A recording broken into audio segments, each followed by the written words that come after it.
All right, I'm going to hopefully very quickly give you a quick tutorial on how to get Zoom set up.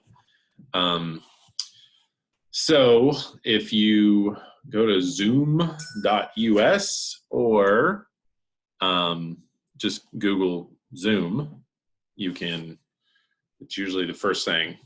And then now the first time you go here, you may or may not have to download something. And that is, I guess, depends on the computer or how lucky you are. So you currently see my little face in the corner here. I'm hosting a meeting with video on. If you don't want your face on there, then do share screen only. But this could be useful because when the kids sign on, assuming you're going to teach live and not just record your lesson and have them watch it, you would see all their faces as well.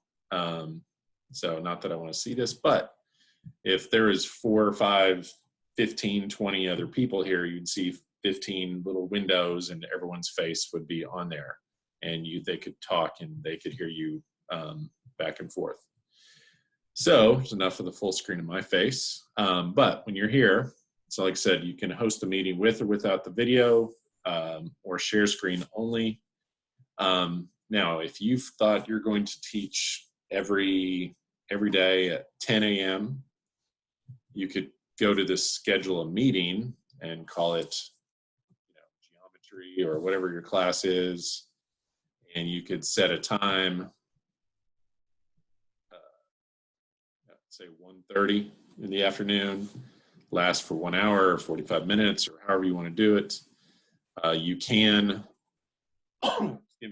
have this be a daily thing. So every day at 10:30, 1:30, you come on here and teach the class, and maybe it's a work day or something. You could still just come on and see if there's any questions and kids could ask, that sort of thing. And then, you can have an end date, no end date. The video for the host, that's you.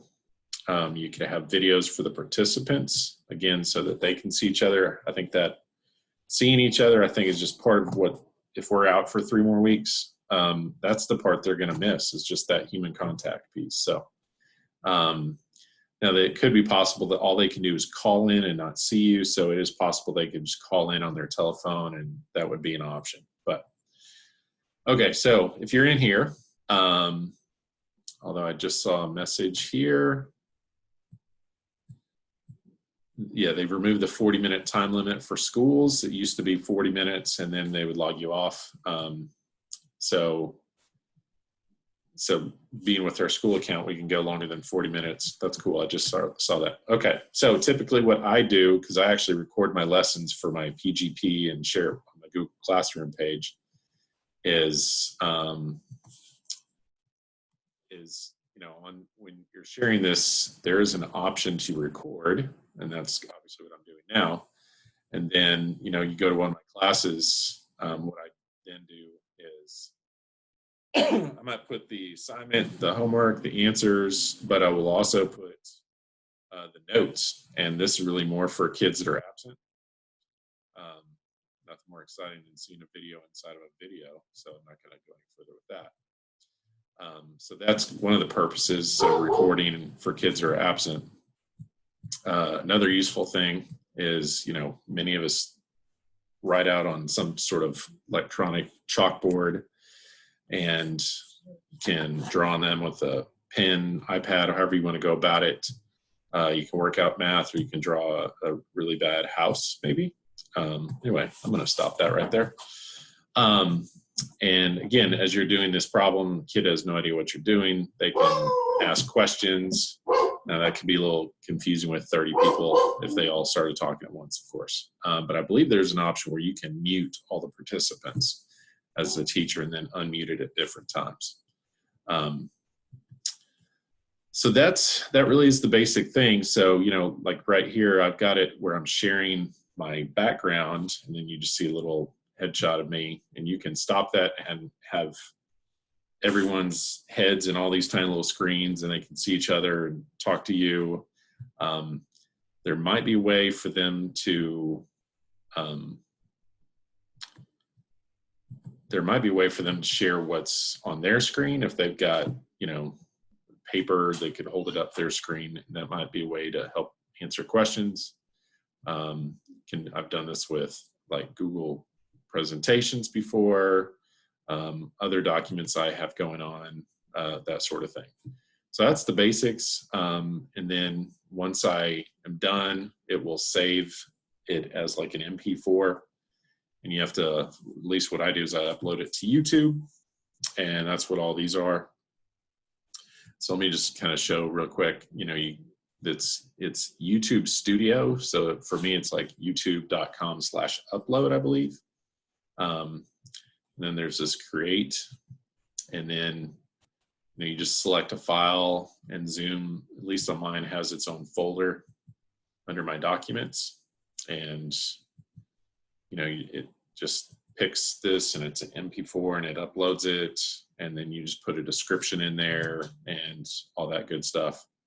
And if you've never done that, the first time you do this, usually I'd go unlisted so that the whole public just doesn't see your video. It's kind of weird.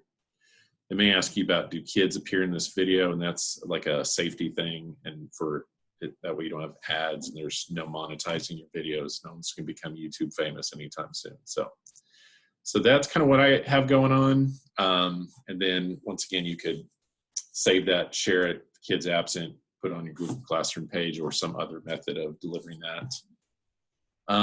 So yeah, that's the basic process. It's hard for me to share all my buttons because I think they're hidden, because all it really shares is my background or my full screen. But, you know, I've got options of muting myself, muting everyone else. And there's another cool option of, there's an annotate, and that will actually allow me to draw on a page like this. So that's kind of cool. And then they have another option of sharing, oh, that's not what I want to do. Sharing just a whiteboard. And so it's just a blank screen where you could draw on here, put your equations, and go to town that way. So anyway, lots of us have used it. So Andrea, Tara, Tracy's working on it, Tom's working on it. I bet Roger Voss is all over this. So come, you know, hit him up first. That would be my suggestion. But anyway, let us know if we can help in any way. It really is not nearly as difficult or as scary as you think it is. The worst part is seeing your face, or if you ever watch these videos back, it's awful. So anyway, let us know, stay in touch, see what we can do to help. We'll all get through this together. Bye. And